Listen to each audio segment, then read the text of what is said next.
Hi everyone, welcome to the new session of corporate governance. Today we are going to discuss about role of government and role of regulators in corporate governance. See, role of government and role of regulator ഒരുമിച്ചെടുക്കാനുള്ള ഒരു കാരണം എന്ന് വെച്ചാൽ on behalf of the government regulators ഒരുപാട് കാര്യങ്ങൾ ചെയ്യുന്നുണ്ട്. അതുകൊണ്ടാണ് ഇത് രണ്ടും കൂടി കമ്പൈൻ ചെയ്തിട്ട് ഇന്ന് നമ്മൾ പറയാൻ പോകുന്നത്. ബിക്കോസ് കമ്പനികളെ അല്ലെങ്കിൽ നമ്മുടെ രാജ്യത്തിന്റെ ഒരു സ്ഥിതി റെഗുലേഷൻസ് ഇല്ലെങ്കിൽ എന്തൊക്കെ ആവും എന്നുള്ളതാണ് നമ്മൾ ഇന്ന് നോക്കാൻ പോകുന്നത്. റെഗുലേറ്റേഴ്സിന്റെ അല്ലെങ്കിൽ ഗവൺമെന്റിന്റെ റോൾ പറയുകയാണെങ്കിൽ മേജർ ആയിട്ട് 3 റോളുകളാണ് ഉള്ളത്. First one is the regulatory role, second one is the entrepreneurial role and third one is the promotional role. So one by one ആയിട്ട് നമുക്ക് നോക്കാം. ആദ്യത്തെ പറയുന്നത് റെഗുലേറ്ററി റോൾ ആണ്. റെഗുലേഷൻസ് ഇല്ല എന്ന് വിചാരിക്കുക. ഇപ്പൊ നമ്മളെ കമ്പനികളുടെ ഇഷ്ടത്തിനനുസരിച്ചിട്ട് ജോലി ചെയ്യാൻ അവരെ അനുവദിക്കുകയാണെങ്കിൽ വാട്ട് വിൽ ഹാപ്പൻ, ലൈക്ക് അവരുടെ ഇഷ്ടാനുസരണങ്ങൾ ചെയ്യുന്നു, ആരും നോക്കാനില്ല, ഒരു റെസ്ട്രിക്ഷൻസും ഇല്ല. So they will be like sometimes they will B exploiting the general public. അത് ഒഴിവാക്കാൻ വേണ്ടിയിട്ടാണ് government is implementing many of the rules and regulations. ഒരു പ്രോപ്പർ ആയിട്ട് വരുന്ന കുറെ ഗൈഡ് ലൈൻസ് പ്രൊവൈഡ് ചെയ്യുന്നുണ്ട്. ഏതൊക്കെ കാറ്റഗറിയിലുള്ള എങ്ങനെയുള്ള കമ്പനികൾക്കാണ് ലൈസൻസ് പ്രൊവൈഡ് ചെയ്യേണ്ടത്, എന്തൊക്കെയാണ് രജിസ്ട്രേഷന് വേണ്ടിയിട്ടുള്ള റിക്വയർമെന്റ്സ്, എന്തെല്ലാമാണ് ഡിഫറെന്റ് ഫോംസ് ഓഫ് ബിസിനസ് എങ്ങനെയാണ് കാറ്റഗറൈസ് ചെയ്യുന്നത്. ഉദാഹരണം പറയുകയാണെങ്കിൽ സോൾ പ്രൊപ്പറേറ്റർഷിപ്പ് ആണെങ്കിൽ എന്താണ് അതിന്റെ ഫീച്ചർ, എങ്ങനെ വരുന്നുണ്ട്, പാർട്ട്ണർഷിപ്പ് ആണെങ്കിൽ എങ്ങനെയാണ്, കമ്പനി ഫോം ഓഫ് ബിസിനസ് ആണെങ്കിൽ എങ്ങനെ തന്നെയാണ്, അതിൽ തന്നെ different forms of types of companies ഉണ്ട്, അതെങ്ങനെയാണ്, അതുപോലെ തന്നെ കോപ്പറേറ്റീവ് സൊസൈറ്റി ഉണ്ട്. Because for each and every type of business separate ആക്ടുകളാണുള്ളത്. കമ്പനീസ് ആക്ട് ഉണ്ട്, കോപ്പറേറ്റീവ് സൊസൈറ്റിക്ക് സെപ്പറേറ്റ് ആക്ട് ഉണ്ട്, പാർട്ട്ണർഷിപ്പിനാണെങ്കിൽ സെപ്പറേറ്റ് ആക്ട് ഉണ്ട്, പാർട്ട്ണർഷിപ്പിൽ തന്നെ LLPക്ക് ആണെങ്കിൽ സെപ്പറേറ്റ് ആക്ട് ഉണ്ട്. സോ ഈ കാര്യങ്ങളെല്ലാം, അതുപോലെ തന്നെ ടാക്സ് കൊടുക്കേണ്ട ലിമിറ്റ് എങ്ങനെയാണ്, ഒരുപാട് പ്രോഫിറ്റ് ഉണ്ടാകണമെങ്കിൽ sometimes this company can become A monopoly in the market. So ആ ഒരു മോണോപ്പൊളി സിറ്റുവേഷനൊക്കെ ഒഴിവാക്കാൻ വേണ്ടി എന്തൊക്കെ കാര്യങ്ങളാണ് ചെയ്യേണ്ടത് എന്നുള്ള കാര്യങ്ങൾ. ഇപ്പൊ കോമ്പറ്റീഷൻ ആക്ട് ഉണ്ട്, അതിനുവേണ്ടി സെപ്പറേറ്റ് ആക്ട് തന്നെയുണ്ട്. ഇതെല്ലാം ഗവൺമെന്റിന്റെ സൈഡിൽ നിന്ന് വരുന്നതാണ്. സോ ഒരുപാട് ഇൻസ്ട്രക്ഷൻസ് ഗവൺമെന്റിന്റെ സൈഡ് കൊണ്ടുവരുന്നുണ്ട്. ദാറ്റ് ഈസ് വാട്ട് ലൈക്ക് നമ്മൾ ഫസ്റ്റ് വൺ പറഞ്ഞത് റെഗുലേറ്ററി റോൾ ആണ്. ഒരുപാട് റെഗുലേഷൻസ് കൊണ്ടുവരുന്നുണ്ട്. ഡിവിഡൻഡ് കൊടുക്കുകയാണെങ്കിൽ മാക്സിമം എത്ര ഡിവിഡൻഡ് കൊടുക്കണം, അത് എടുത്തു വെക്കുകയാണെങ്കിൽ എന്തെല്ലാം എടുത്തു വെക്കാൻ പറ്റും. ഓവറോൾ നമ്മൾ നോക്കുകയാണെങ്കിൽ mainly to protect the investors, അതുപോലെ തന്നെ കൺസ്യൂമേഴ്സിന്റെ ഇൻട്രസ്റ്റ് പ്രൊട്ടക്ട് ചെയ്യാനും ഓവറോൾ ജനറൽ പബ്ലിക്കിനെ പ്രൊട്ടക്ട് ചെയ്യുകയാണ് ഗവൺമെന്റ്സ് ഇത്തരം റെഗുലേഷൻസ് എല്ലാം കൊണ്ടുവരുന്നത്.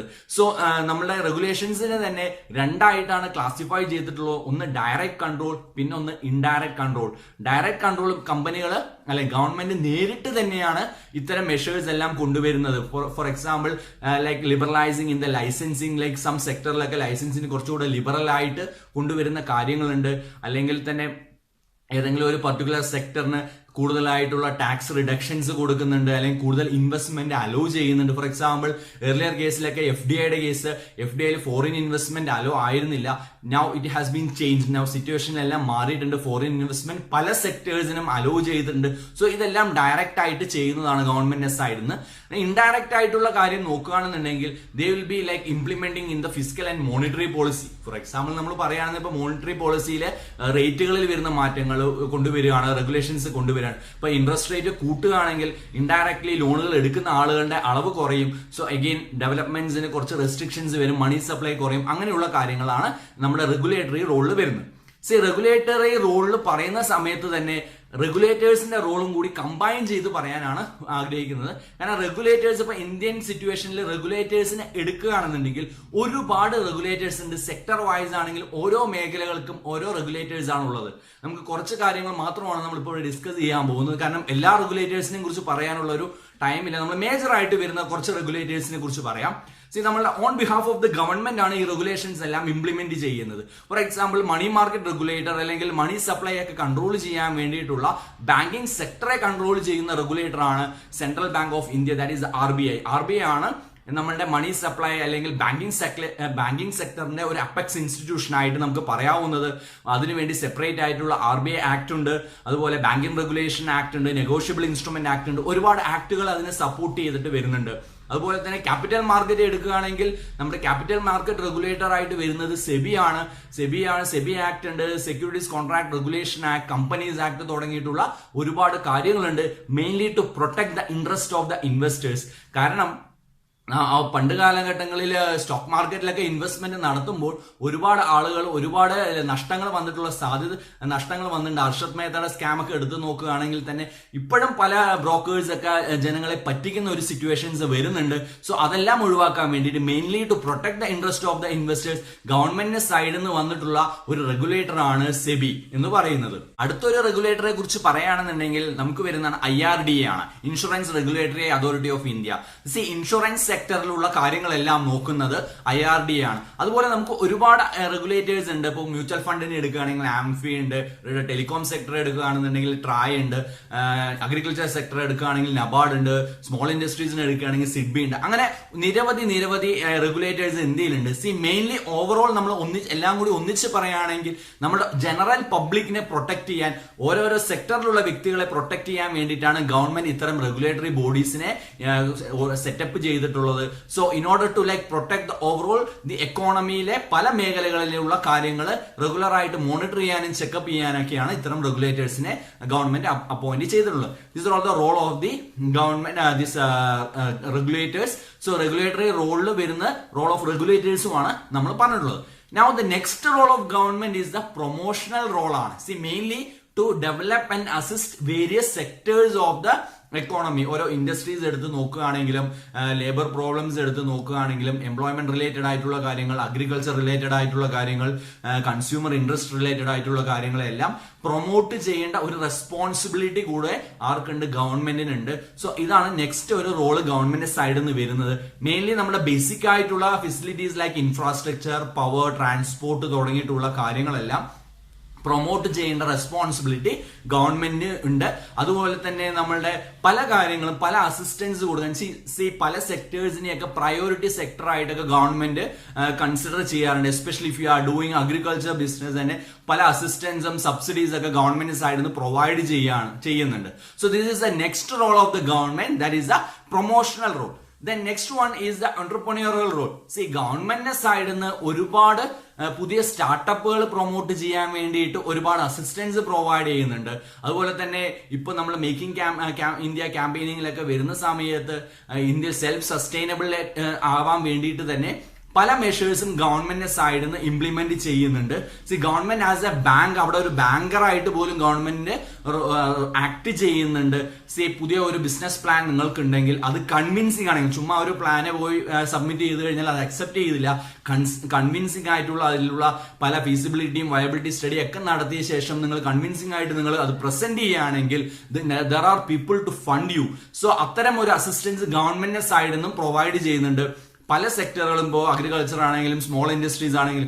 ഈ ഒരു കോവിഡ് സമയത്ത് തന്നെ നമ്മുടെ ഫിനാൻസ് മിനിസ്റ്റർ MSME സെക്ടറിന് സ്പെസിഫിക് ആയിട്ടുള്ള ഒരുപാട് പാക്കേജുകൾ പ്രൊവൈഡ് ചെയ്തിട്ടുണ്ട്. സോ അത്തരം അസിസ്റ്റൻസ് ഗവൺമെന്റ് സൈഡിൽ നിന്ന് എന്റർപ്രണേഴ്സിനെ പ്രൊമോട്ട് ചെയ്യാൻ വേണ്ടി വന്നിട്ടുണ്ട്. നമ്മൾ മുൻപ് കാലഘട്ടങ്ങളിൽ എടുക്കുകയാണെന്നുണ്ടെങ്കിൽ പബ്ലിക് സെക്ടറിന്റെ കയ്യിലായിരുന്നു മെജോറിറ്റി ഓഫ് ദ ഏകദേശം എല്ലാ ബിസിനസ്സും. ആഫ്റ്റർ 1990s ആ ഒരു പ്രൈവറ്റൈസേഷൻ വന്നതിന് ശേഷം പല പബ്ലിക് സെക്ടറുകളും ഇൻഎഫിഷ്യന്റ് ആയിട്ട് വർക്ക് ചെയ്യാൻ തുടങ്ങി.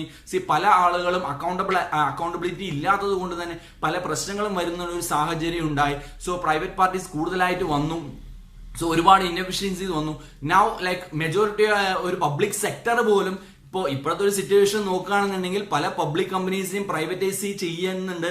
സോ എത്രത്തോളം ഇനി പബ്ലിക് സെക്ടർ ഉണ്ടാവും എന്നുള്ളത് പോലും നമുക്കറിയില്ല. കാരണം ഗവൺമെന്റിന് ഒരു കൺട്രോൾ ഉള്ളത് പബ്ലിക് സെക്ടറിലാണ്. പ്രൈവറ്റ് സെക്ടറിൽ അത്ര കൺട്രോൾ ഇല്ല. കുറച്ചുകൂടെ പ്രൈവറ്റ് പാർട്ടീസ് ആണ് ഡിസിഷൻസ് കൂടുതൽ എടുക്കുന്നത്.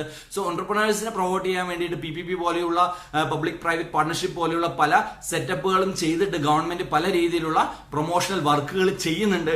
തിയററ്റിക്കലി പല കാര്യങ്ങളും ഓക്കെയാണ്. പ്രാക്ടിക്കൽ സൈഡിൽ വരുമ്പോൾ ഒരുപാട് നെഗറ്റീവ് ഇമ്പാക്ട് ആണ് ഉണ്ടാവുന്നത്. ഗവൺമെന്റ് സെക്ടറിലെ ഇൻഎഫിഷ്യൻസി കാരണം ഗവൺമെന്റിലെ ബഡ്ജറ്റിലെ പല അലൊക്കേഷൻസും ഇതിനെ പ്രൊട്ടക്ട് ചെയ്യാനും പ്രൊമോട്ട് ചെയ്യാനും വേണ്ടി മാറ്റിവെക്കേണ്ട ഒരു സിറ്റുവേഷൻ വരുന്നുണ്ട്.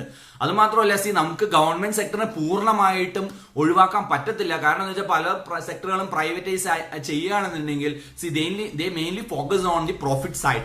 നമ്മളിപ്പോ ഒരു കോവിഡിന്റെ സമയത്ത് പബ്ലിക് ട്രാൻസ്പോർട്ടേഷൻ, നമ്മുടെ കേരള സിറ്റുവേഷൻ തന്നെ എടുക്കുകയാണെന്നുണ്ടെങ്കിൽ പബ്ലിക് ട്രാൻസ്പോർട്ടേഷന് വേണ്ടിയിട്ട് KSRTC പല സെക്ടറുകളും പല മേഖലകളിലൊക്കെ ഓടുന്നുണ്ട്. Even though they are running in loss. അത് പ്രൈവറ്റ് പാർട്ടീസിനെ കൊണ്ട് അഫോർഡബിൾ അല്ലാത്തതുകൊണ്ട് അവരാരും അത് ചെയ്യുന്നില്ല. അപ്പൊ അതുകൊണ്ട് തന്നെ പല മേഖലകളിലും ഗവൺമെന്റ് സൈഡ് നമ്മളെ ഒഴിവാക്കാൻ പറ്റത്തില്ല. സോ ഗവൺമെന്റിന്റെ റോളുകൾ വളരെ ഇമ്പോർട്ടന്റ് ആണ്.